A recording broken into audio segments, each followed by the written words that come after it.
노란불이 들어왔다. 차 2대가 빨간불에 걸리지 않으려고 가속으로 내달았다. 횡단보도 신호등에 걸어가는 사람 형상에 파란불이 들어왔다. 기다리던 사람들이 아스팔트의 검은 표면 위에 칠해진 하얀 줄무늬를 밟으며 길을 건너기 시작했다. 그 줄무늬를 얼룩말이라고 부르지만 세상에 그것처럼 얼룩말을 닮지 않은 것도 없을 것이다. 안달이 난 운전자들은 클러치를 밟은 채 당장이라도 출발을 태세였다. 차들은 곧 내리꽂힐 채찍을 의식하여 신경이 예민해진 말처럼 앞뒤로 몸을 들썩였다. 보행자들이 길을 다 건너도 차의 출발을 허락하는 신호등은 몇 초 뒤에야 켜진다.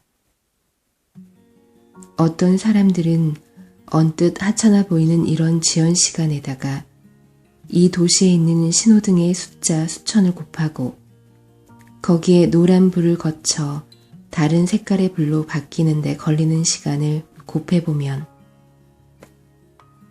그것이 교통체증. 요즘 유행하는 말로 하자면 병목 현상의 가장 심각한 원인 가운데 하나임을 이해할 수 있을 것이라고 주장하기도 한다. 마침내 파란불이 켜졌고 차들은 활기차게 움직이기 시작했다. 그러나 모든 차가 똑같이 빨리 출발하지는 못했다는 것이 금방 분명해졌다.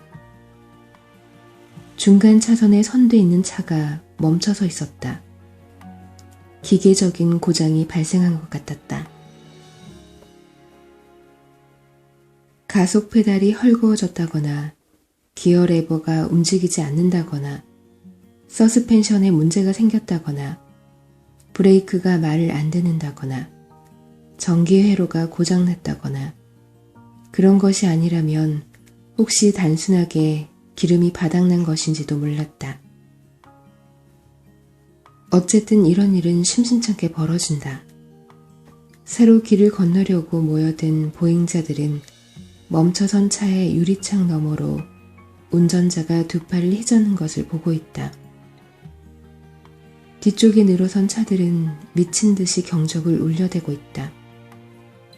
뒤쪽의 운전자들 가운데 일부는 벌써 차에서 내려 멈춰선 차를 교통의 흐름에 방해되지 않는 장소로 밀고 갈 태세다.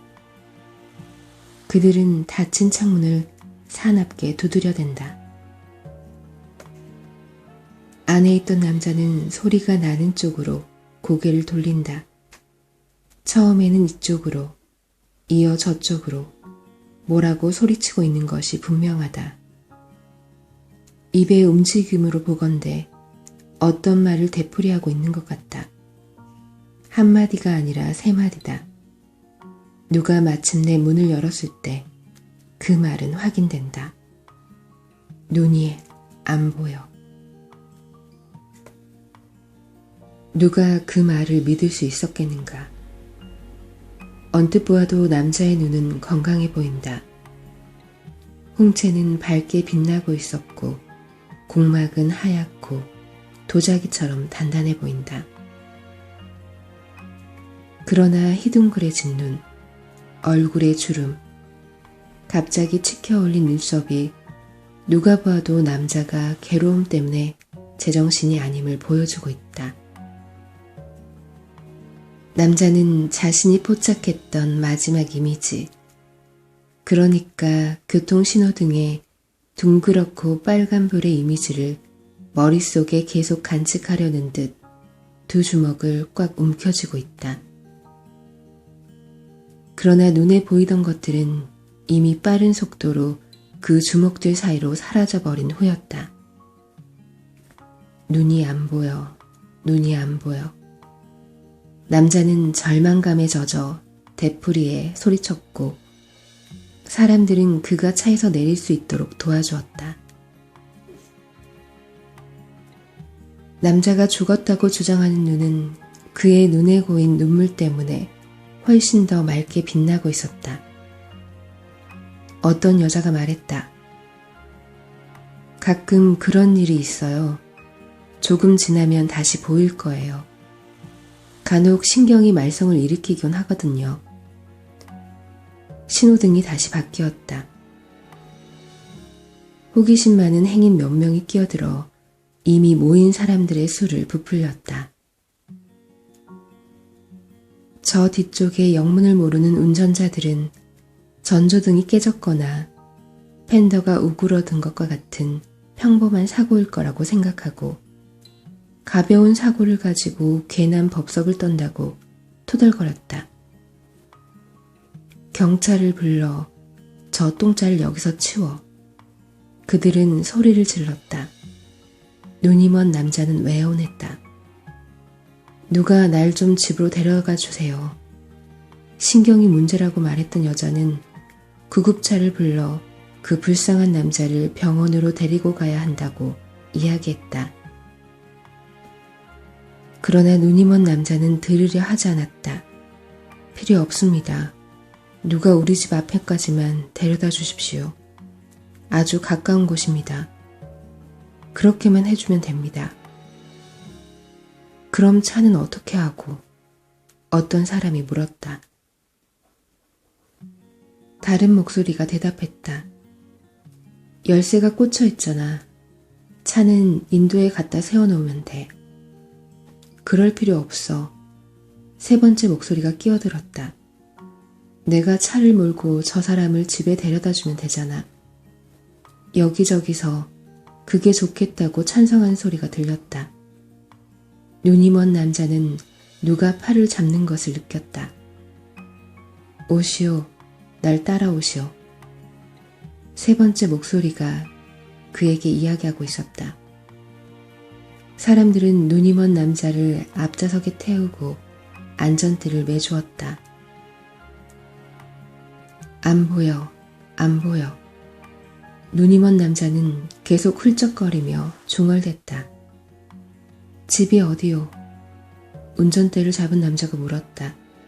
물릴 줄 모르는 호기심을 지닌 얼굴들이 차창으로 다가오며 뭐 새로운 소식이 없나 하는 표정으로 안을 살폈다. 눈이 먼 남자는 두 손을 눈으로 가져가며 휘저었다. 아무것도 안 보여요. 마치 안개 속이나 우유로 가득한 바닷속에 들어와 있는 것 같습니다. 하지만 눈이 머는 건 그런 게 아니요. 운전대를 잡은 남자가 말을 이었다. 눈이 멀면 검게 보인다고 하던데.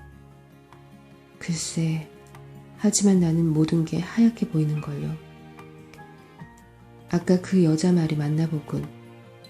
신경에 문제가 생긴 건지도 모르겠소. 신경이란 놈이 늘 말썽이니까. 아무리 그런 말을 해도 소용없습니다. 이건 재난입니다. 그래요, 재난이죠. 어디 사는지나 이야기해 주시오. 동시에 엔진이 부르릉거리기 시작했다. 눈이 먼 남자는 시력을 잃는 바람에 기억마저 희미해진 것처럼 더듬거리며 주소를 이야기해주고 나서 말했다. 이거 어떻게 감사드려야 할지 모르겠군요. 운전대를 잡은 남자가 말했다. 그런 말 마시오. 오늘은 당신이 이런 꼴을 당했지만 내일은 내가 험한 꼴을 당할 수도 있는 거 아니오. 내일 무슨 일이 생길지는 아무도 모르는 거요. 그 말이 맞습니다. 오늘 아침에 내가 집을 나설 때 이런 무시무시한 일이 생길 거라고 누가 짐작이라도 했겠습니까? 눈이 먼 남자는 차가 계속 멈춰서 있자 어리동절했다. 왜 움직이지 않는 겁니까? 눈이 먼 남자가 물었다. 빨간불이요. 운전대를 잡은 남자가 대답했다. 이제 눈이 먼 남자는 신호등이 빨간불인지 아닌지도 알 수 없게 된 것이다. 눈이 먼 남자의 말대로 그의 집은 근처에 있었다.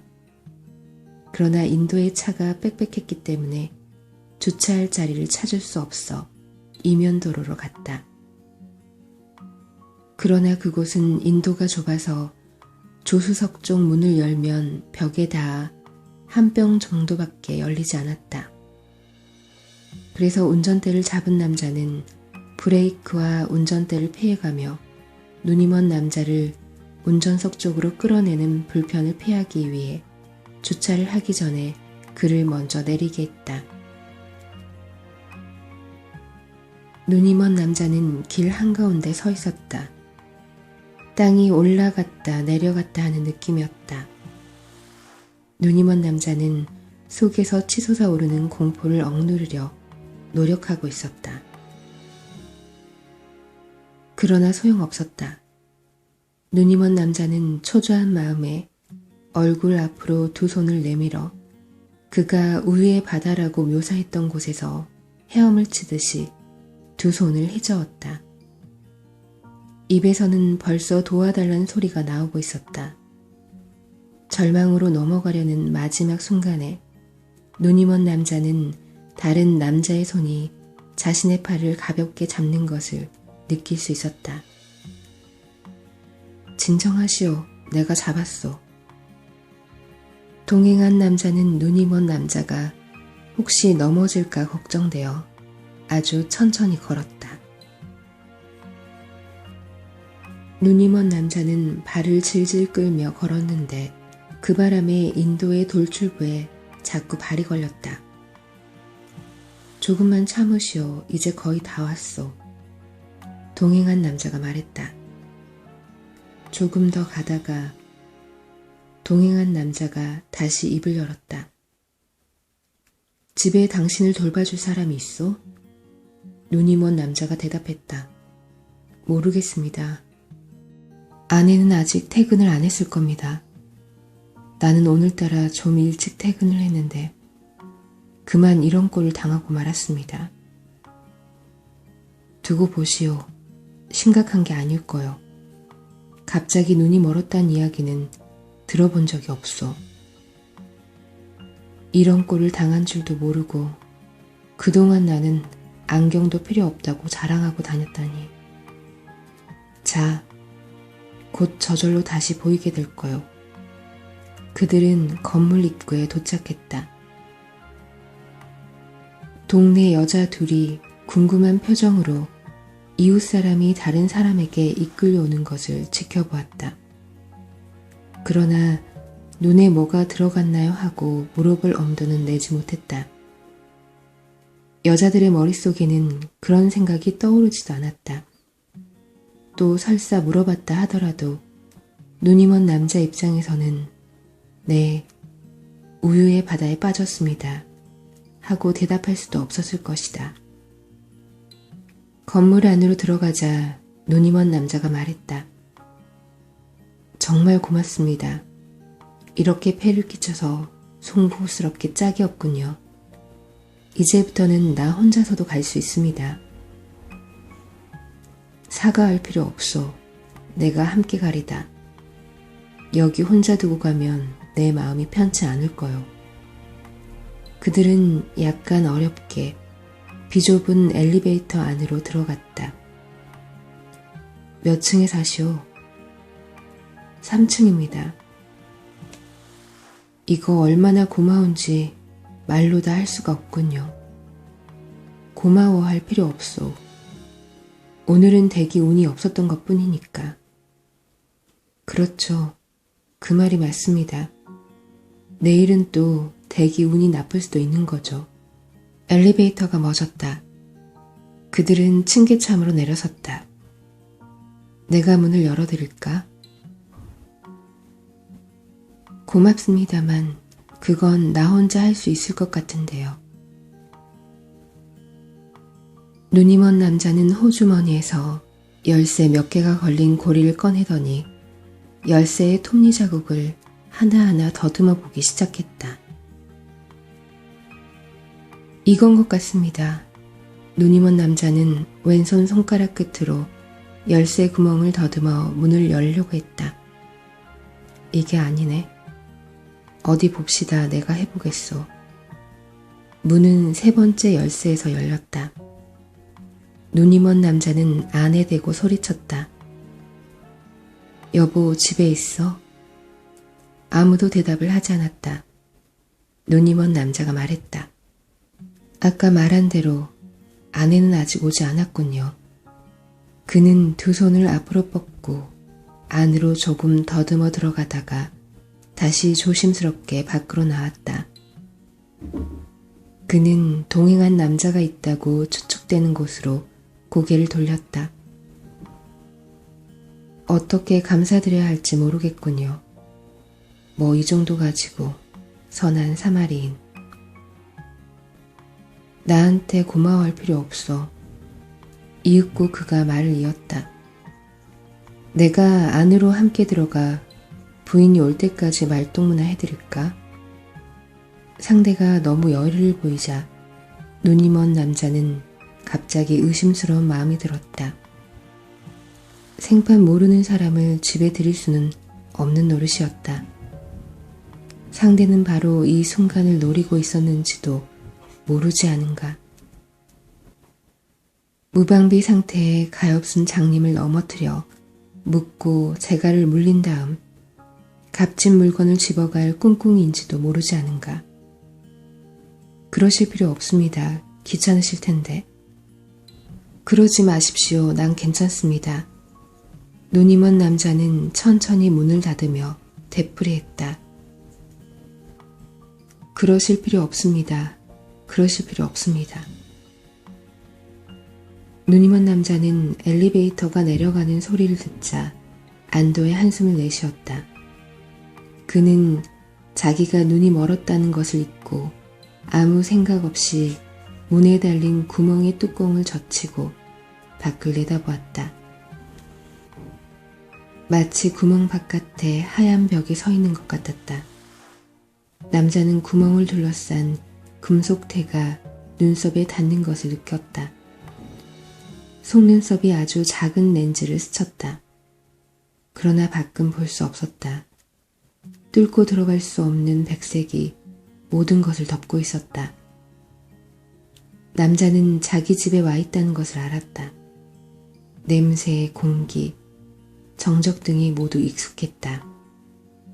손으로 만지기만 하면, 손으로 가볍게 쓰다듬어 보기만 하면 이것이 어떤 가구이고 어떤 물건인지 알 수 있었다.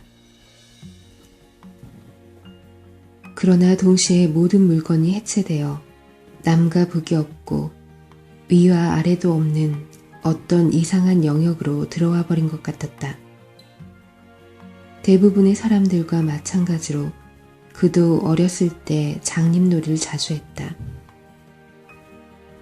그는 5분 정도 눈을 감고 있다가 다시 떠보고는 앞이 안 보이는 것이 괴로운 상태임에는 틀림없지만 그래도 충분한 기억, 그러니까 색깔만이 아니라 형태와 면에 대한 충분한 기억을 가지고 있을 때는 적어도 태어날 때부터 장님이 아닌 경우에는 상대적으로 그나마 견딜 만한 것이라는 결론에 이른 적이 있었다.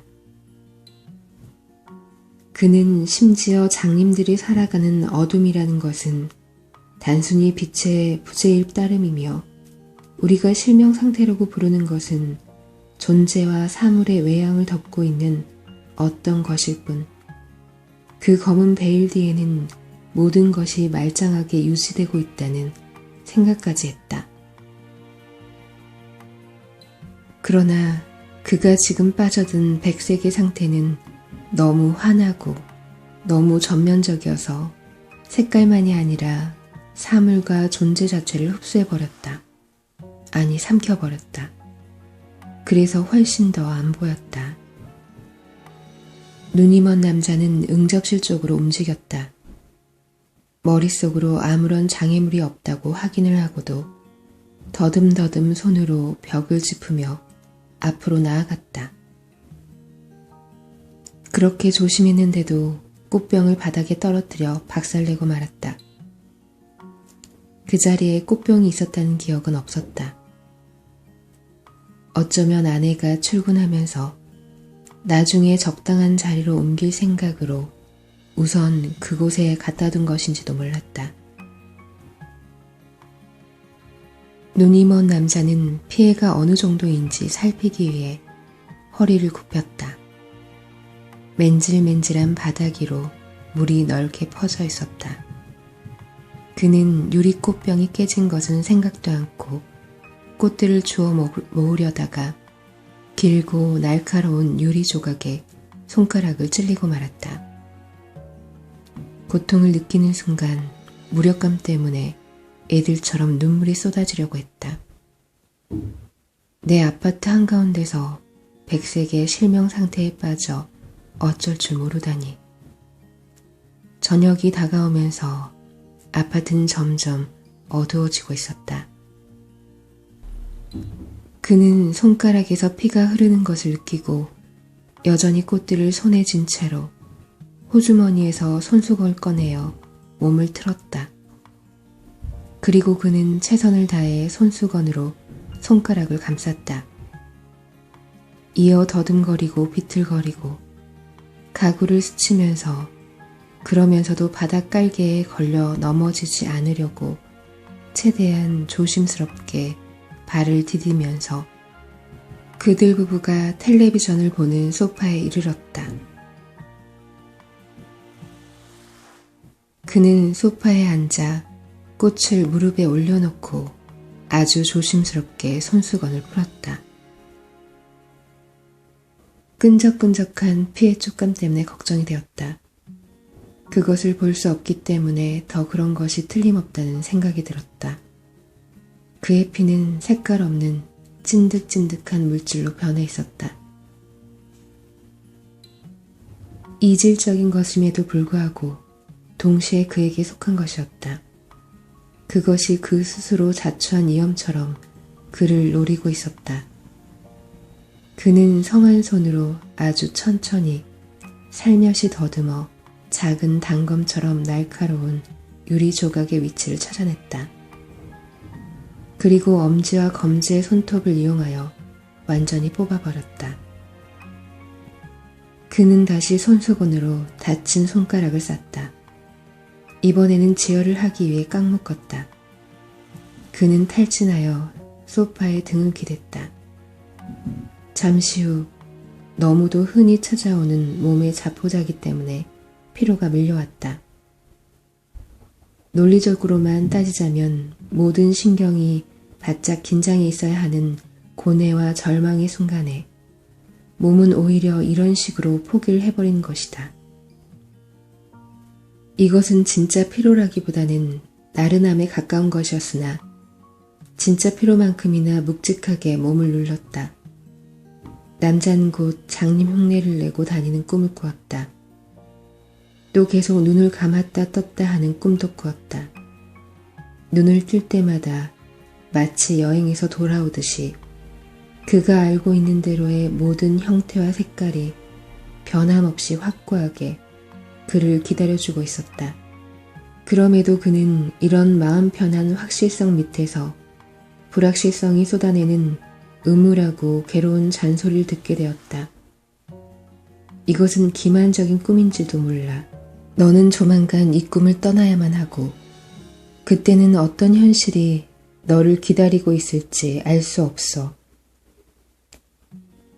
이윽고 불과 몇 초밖에 지속되지 않았던 나른함에 그런 말이 어울릴지는 모르겠지만 어쨌든 그는 반쯤 정신이 든 상태로 접어들었다. 잠이 완전히 깬 상태가 코앞에 다가와 있었다. 그는 이런 우유부단한 상태를 유지한다는 것이 지혜롭지 못하다고 진지하게 고민하기 시작했다. 일어날까 말까, 일어날까, 일어나지 말까. 그러나 언제나 박차고 일어설 수밖에 없는 순간이 오기 마련이다. 무릎에 꽃을 올려놓고 눈을 감은 채로 내가 이거 뭘 하고 있는 거야? 눈을 뜨는 것이 두렵기라도 하다는 거야, 뭐야? 거기서 뭐 하고 있는 거예요? 무릎에 꽃을 올려놓고 자고 있는 거예요? 그의 아내가 묻고 있었다. 아내는 대답을 기다리지 않았다. 그녀는 신경이 곤두서서 꽃병 조각을 주워 모으고 바닥을 닦기 시작했다.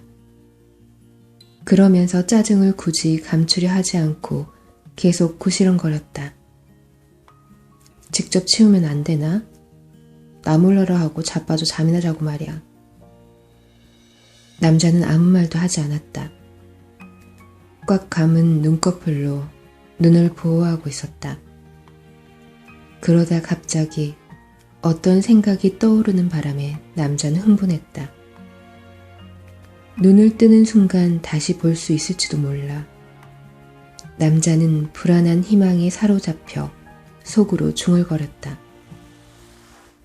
여자는 가까이 다가오다가 핏물이 든 손수건을 보았다. 짜증은 순식간에 사라졌다. 어쩌다 이렇게 되었어요? 그녀는 동정심이 담긴 목소리로 물으며 임시붕대를 풀었다. 순간 남자는 발치해서 바로 그곳에서 그가 어디인지 분명히 알고 있는 곳에서 무릎을 꿇고 있는 아내의 모습을 볼 수 있기를 온 마음으로 바라면서 동시에 그녀의 모습을 볼 수 없었을 것이라고 확신하면서 눈을 떴다. 드디어 잠이 깼군요. 이 잠꾸러기. 여자는 웃음을 지으며 말했다. 정적이 흘렀다. 이윽고 남자가 말했다. 난 눈이 멀었어. 앞이 안 보여. 여자는 다시 짜증이 났다. 말도 안 되는 장난 좀 그만해요. 농담할 게 따로 있지. 나도 농담이면 좋겠어. 하지만 정말로 눈이 멀었단 말이야. 아무것도 안 보여. 제발 겁 좀 주지 말아요. 날 봐요, 여기요. 불도 켜놨잖아요. 나도 당신이 거기 있다는 건 알아. 소리도 들려. 만질 수도 있어. 당신이 불을 켰을 거라고 상상할 수도 있어. 하지만 안 보인단 말이야. 여자는 울면서 남편에게 매달렸다. 거짓말이야. 나한테 거짓말이라고 말해줘요. 꽃들이 미끄러져 바닥에 있던 피 묻은 손수건 위로 떨어졌다. 다친 손가락에서는 다시 피가 뚝뚝 듣고 있었다. 이 피 같은 건 걱정도 안 돼. 남자는 중얼중얼 덧붙였다. 모든 게 하얗게 보여. 남자는 처량하게 웃음 지었다. 여자는 남자 옆에 앉아 그를 꼭 껴안으며 이마에 얼굴에 입을 맞추었다. 눈에도 부드럽게 입을 맞추었다. 곧 나을 거예요. 당신 이제까지 어디 한 군데 아파본 적이 없잖아요. 순식간에 눈이 머는 사람은 없어요. 그럴지도 모르지. 어떻게 된 일인지 이야기해봐요. 어떤 느낌이었어요? 언제, 어디서? 아니, 아직 아니야. 기다려요. 무엇보다 먼저 안과 전문의와 이야기를 해봐야 돼. 누구 생각나는 사람 없어요? 없는데 우리 둘 다 안경을 안 쓰잖아. 무조건 병원으로 가볼까요? 눈이 먼 걸 가지고 응급실로 들어갈 순 없잖아. 당신 말이 맞아요. 바로 안과 의사한테 가보는 게 좋겠어. 전화번호부에서 이 근처의 안과를 찾아볼게요. 여자는 일어섰으나 입으로는 여전히 남자에게 질문을 던지고 있었다. 무슨 차이가 느껴져요? 아니, 남자가 대답했다. 주의를 집중해봐요. 이제 전등 스위치를 내릴 테니까 어디 한번 말해봐요. 아무런 차이가 없어. 아무런 차이가 없다니 무슨 뜻이에요? 아무런 차이가 없다니까? 똑같이 하얗게만 보여. 마치 밤이 없는 것 같아. 남자는 아내가 급하게 전화번호부를 넘기는 소리를 들었다. 여자는 울음을 참으려고 훌쩍거리다가 길게 한숨을 쉬었다. 여자가 마침내 말했다. 여기면 되겠네요. 지금 봐줄 수 있어야 하는데. 여자는 전화를 걸어 병원이냐고, 의사가 있냐고, 의사와 이야기를 할 수 있냐고 물었다. 아니, 거기서 진료를 받은 적은 없어요. 하지만 이건 아주 급한 일이에요. 그래요, 부탁해요.